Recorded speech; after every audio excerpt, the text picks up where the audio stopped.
नमस्कार। चलिए आज एक सफर पर चलते हैं, एक ऐसे छिपे हुए खजाने की खोज में जो आविष्कारों और अजूबों से भरा था, लेकिन इतिहास की किताबों में कहीं खो सा गया है।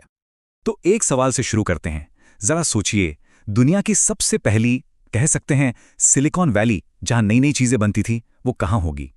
इसका जवाब ना शायद थोड़ा चौंका दे। हम बात कर रहे हैं आज से 1000 साल पहले चीन के सोंग राजवंश की, जिसने 960 से 1279 ईस्वी तक राज किया था। पता है, ये दौर सिर्फ राजा महाराजाओं का नहीं था। ये तो विज्ञान और टेक्नोलॉजी का एक जगमगाता हुआ सेंटर था। मतलब यहां ऐसे ऐसे कमाल के आविष्कार हुए जिनके बारे में दुनिया ने सैकड़ों साल बाद सोचा।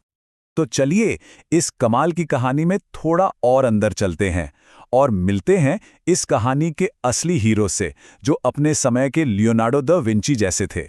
इनका नाम था शेन कुओ। ये शेन कुओ कोई मामूली इंसान नहीं थे। सोचिए जरा, एक ही इंसान स्कॉलर भी है, साइंटिस्ट भी, सेनापति भी, यहां तक कि फाइनेंस मिनिस्टर भी। मतलब एक ही इंसान में इतने सारे गुण। लेकिन फिर उनके एक दुश्मन ने उन्हें नौकरी से निकलवा दिया। पर शेन कुओ ने हार नहीं मानी। उन्होंने अपना सारा ज्ञान, अपनी सारी बातें एक किताब में लिख दी, जिसका नाम था ड्रीम पूल एसेज। मतलब सोचिए, एक इंसान जिसे जबरदस्ती चुप करा दिया गया था, उसने अपनी कलम को ही अपनी आवाज बना लिया। कमाल है ना? अब असली मजा तो यहां से शुरू होता है। देखते हैं कि कैसे शेन कुओ ने सिर्फ अपनी तेज नजरों से सदियों पुरानी पहेलियां सुलझा दी। तो पहली पहेली। एक बार की बात है, शेन कुओ पहाड़ों पर घूम रहे थे और अचानक उन्होंने एक चट्टान में कुछ देखा। जानते हैं क्या? समुद्री सीपियां। अरे, पहाड़ की चोटी पर समुद्री सीपियां! ये कैसे हो सकता है? क्या पहाड़ कभी समुद्र के नीचे थे? और जानते हैं उन्होंने क्या सोचा? उन्होंने समझा कि हमारी ये जो धरती है ना, वो हमेशा एक जैसी नहीं रहती। वो तो एक कलाकार की तरह है, जो लाखों करोड़ों सालों में अपना रूप बदलती रहती है, हवा से, पानी से। मतलब उन्होंने असल में धरती के बदलने की पूरी कहानी लिख दी थी, वो भी 1000 साल पहले। और इतना ही नहीं, उन्होंने एक सूखी जगह पर पत्थर बन चुके बांस देखे, ऐसी जगह जहां बांस उग ही नहीं सकते। इससे उन्होंने अंदाजा लगाया कि मौसम यानी क्लाइमेट भी समय के साथ बदलता है। कमाल की बात है ना? क्लाइमेट चेंज की बात जो आज इतनी बड़ी है, उसकी गूंज 1000 साल पहले सुनाई दे रही थी। अब आती है दूसरी पहेली। शेन कुओ ने पहली बार मैग्नेटिक कंपास की सुई को बहुत बहुत ध्यान से देखा और उन्हें एक अजीब बात पता चली। उन्होंने देखा कि सुई हमेशा सीधा दक्षिण की तरफ नहीं जाती, बल्कि थोड़ी सी, बस थोड़ी सी, पूरब की तरफ झुकी रहती है। ऐसा क्यों? तब उन्हें समझ आया कि अरे, हमारी धरती के पास एक नहीं बल्कि दो उत्तर हैं। एक है सच्चा वाला उत्तर जो नक्शे पर होता है, और दूसरा है मैग्नेटिक उत्तर जिसे कंपास की सुई पसंद करती है। और ये दोनों ना एक ही जगह पर नहीं है। इसी को तो कहते हैं चुंबकीय झुकाव।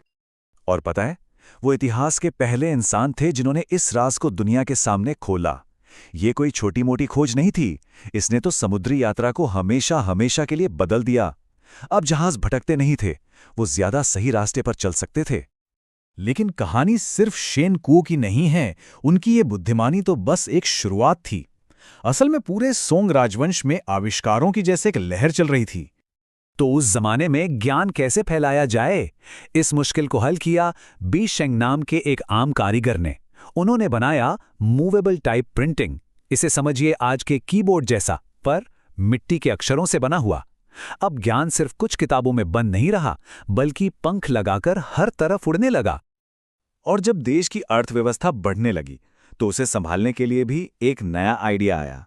सोंग राजवंश दुनिया की पहली सरकार बनी जिसने कागज के नोट छापे। जी हां, बिल्कुल सही सुना। हमारी जेब में जो कागज के नोट है ना, उनका आइडिया 1000 साल पुराना है। और हां, अपनी रक्षा के लिए भी कमाल के आविष्कार हुए। सोंग सेना ने बारूद से चलने वाले जबरदस्त हथियार बनाए। ये कहानी शुरू हुई बांस से बने फायर लांस से, और फिर धीरे धीरे ये इतने ताकतवर हो गए कि इनसे बम और जमीनी सुरंगें तक बनाई जाने लगीं।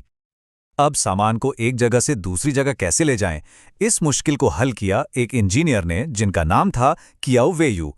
उन्होंने 1984 में बनाया पाउंड लॉक, ये ना पानी की एक लिफ्ट जैसा था। इससे बड़ी बड़ी नावें नहरों में आसानी से ऊपर नीचे जा सकती थीं, भले ही पानी का लेवल अलग अलग क्यों ना हो।